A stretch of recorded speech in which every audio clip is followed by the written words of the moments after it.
A controvérsia em relação à oração aos santos. Idolatria, veneração e o uso de imagens. Introdução. A oração aos santos é uma prática central na tradição católica, mas também enfrenta críticas relacionadas à idolatria, veneração e o uso de imagens. Enquanto alguns veem a oração aos santos como uma forma legítima de intercessão e veneração, outros questionam se essa prática pode ser interpretada como idolatria. Nesta abordagem, discutiremos os argumentos envolvendo essas questões, explorando as preocupações em relação à idolatria e a possibilidade de confusão entre veneração e adoração. Idolatria e veneração ao usar imagens. Argumento 1. Alguns críticos alegam que a oração aos santos pode ser, às vezes, substituída pela idolatria, desviando a atenção e a devoção exclusiva que deveriam ser direcionadas somente a Deus. Essa preocupação enfatiza a importância de manter a adoração exclusiva a Deus, evitando que a veneração dos santos seja substituída por uma forma de idolatria. Argumento 2. O uso de imagens na veneração dos santos pode às vezes gerar idolatria por parte do fiel, pois algumas pessoas podem confundir a reverência aos santos com adorar a imagem em vez de venerar o santo representado. A presença de imagens, o ato de se ajoelhar diante delas, beijá-las ou realizar gestos de adoração podem ser elementos que levam as práticas de veneração a se tornarem idolatria. Adendo. É importante ressaltar que muitos fiéis atribuem milagres ou sinais às imagens e estátuas dos santos, e não aos santos em si. Essa crença pode resultar em uma associação estreita, atribuindo o poder miraculoso à imagem em vez de ao santo representado. A Igreja Católica enfatiza que os fiéis devem compreender essa distinção e direcionar sua veneração aos santos, evitando qualquer forma de idolatria em relação às imagens utilizadas.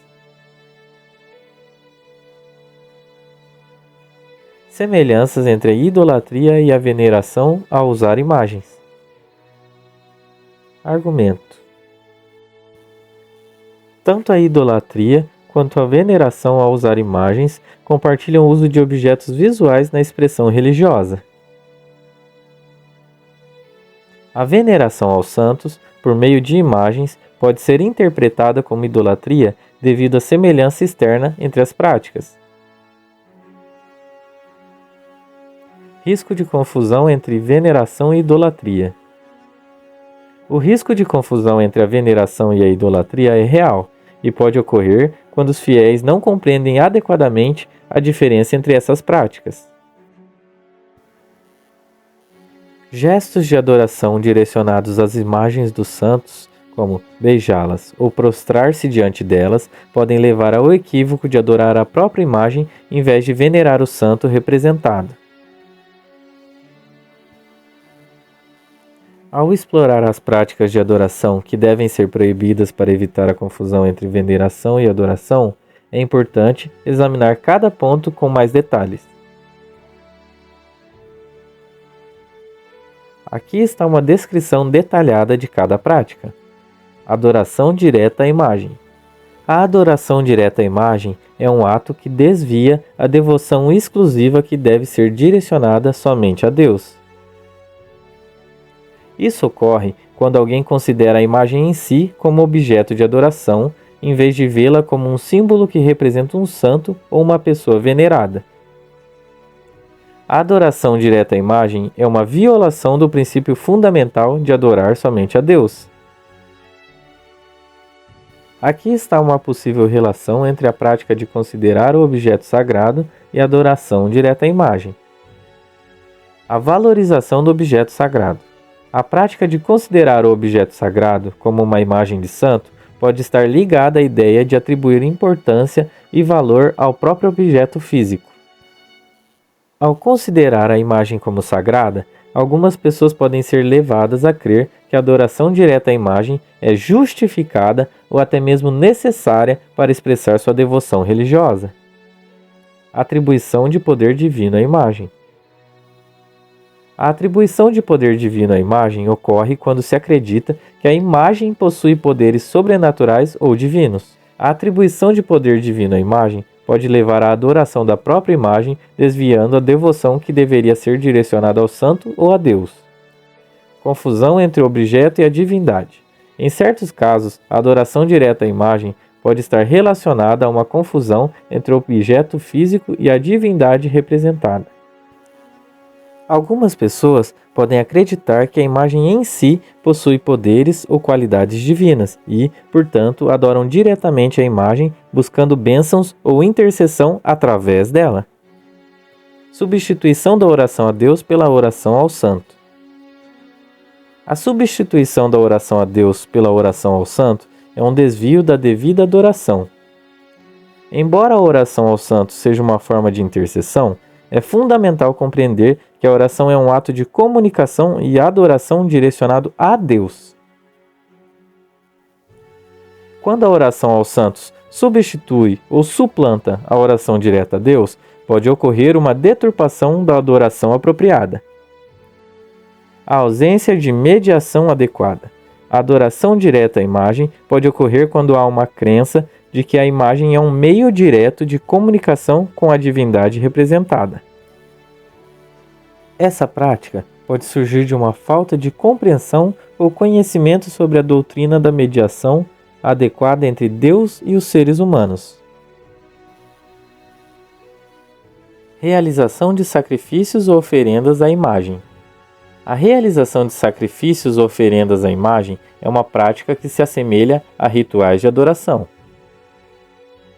Isso ocorre quando os fiéis oferecem sacrifícios ou oferendas materiais à imagem do santo, como se estivessem realizando um ato de adoração. Essa prática vai além da veneração adequada e pode levar à idolatria, desviando a devoção exclusiva que deve ser reservada a Deus. Uso de gestos de adoração exclusivos a Deus. O uso de gestos de adoração exclusivos a Deus, como prostrar-se ou realizar genuflexões, deve ser reservado somente para adoração a Deus. Quando esses gestos são direcionados à imagem do santo, em vez de serem expressões de respeito e honra, pode ocorrer uma confusão entre veneração e adoração. Esses gestos são considerados atos de adoração exclusivos a Deus e, portanto, devem ser evitados ao venerar os santos. A ênfase na representação externa. A adoração direta à imagem pode ser o resultado de uma ênfase excessiva na representação externa da divindade, em vez de buscar uma conexão espiritual interna. A pessoa pode atribuir uma importância desproporcional à imagem física e considerá-la como o foco central da adoração, em vez de uma representação simbólica ou um auxílio para a devoção. Observação: ao proibir essas práticas de adoração, busca-se estabelecer uma distinção clara entre veneração e adoração, preservando a devoção exclusiva a Deus e evitando qualquer forma de idolatria. É fundamental que os fiéis compreendam essas orientações e que a Igreja exerça seu papel em orientar e educar os crentes sobre essas práticas, promovendo uma veneração autêntica e saudável aos santos. Conclusão: a veneração aos santos, quando acompanhada pelo uso de imagens, enfrenta críticas relacionadas à associação com a idolatria. A presença de imagens e a realização de gestos de adoração podem levar à confusão entre a veneração e a adoração, resultando em uma prática inadequada. É essencial que os fiéis compreendam a distinção correta entre veneração e adoração, direcionando sua veneração aos santos e evitando qualquer forma de idolatria em relação às imagens utilizadas. A Igreja Católica tem o papel de instruir os fiéis sobre essa distinção e enfatizar a importância de manter a adoração exclusiva a Deus. A compreensão adequada e o respeito pelos princípios fundamentais podem ajudar a garantir uma prática saudável e autêntica da fé. Não esqueça de deixar o seu like, compartilhar e inscrever-se. Até mais!